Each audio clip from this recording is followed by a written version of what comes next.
ప్రభుత్వ ఉన్నత పాఠశాల సిరిసిల్ల వినాయక చవితి పండుగ సందర్భంగా పర్యావరణ పరిరక్షణ కోసం నీటి కాలుష్యం జరగకుండా చూడడం కొరకు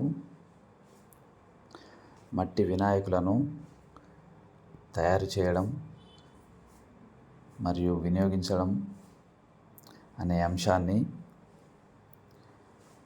విద్యార్థులకు తెలియజేసింది. ప్రస్తుతం పర్యావరణ పరిరక్షణ అనేది చాలా ముఖ్యమైన అంశంగా ఉన్నది. గవర్నమెంట్ హై స్కూల్ సిరిసిల్ల విద్యార్థులు ఈరోజు మట్టి వినాయకులను తయారు చేసి తమ అద్భుత ప్రతిభను ప్రదర్శించారు. ప్లాస్టర్ ఆఫ్ ప్యారిస్ మరియు వివిధ రసాయనాల ద్వారా తయారు చేసిన ప్రతిమలు మట్టిలో కరగవు. అంతేకాదు వాటి రంగులు నీటిలో సులభంగా కరిగిపోయి మంచినీటిని కలుషితం చేస్తున్నాయి. ఈ విషయాలనందరినీ తెలియజేయడం కొరకు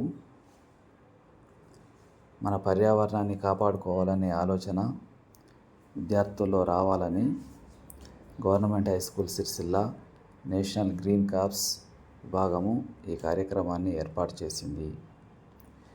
ఎకో ఫ్రెండ్లీగా ఉండే మట్టి గణపతులను పూజకు వినియోగించడాన్ని అలవాటుగా చేసుకోవాలని ప్రతి ఒక్కరూ సూచిస్తున్నారు. ఈ కార్యక్రమంలో పాఠశాల ప్రధానోపాధ్యాయులు డాక్టర్ చక్నాల శ్రీనివాస్, ఎన్జీసీ ఇన్ఛార్జ్ ఉపాధ్యాయులు తోముల తిరుపతి, పాఠశాల ఉపాధ్యాయులు, విద్యార్థులు అధిక సంఖ్యలో పాల్గొన్నారు. కార్యక్రమానంతరం అద్భుతంగా తయారు చేసిన వినాయకులకు బహుమతులు అందజేశారు.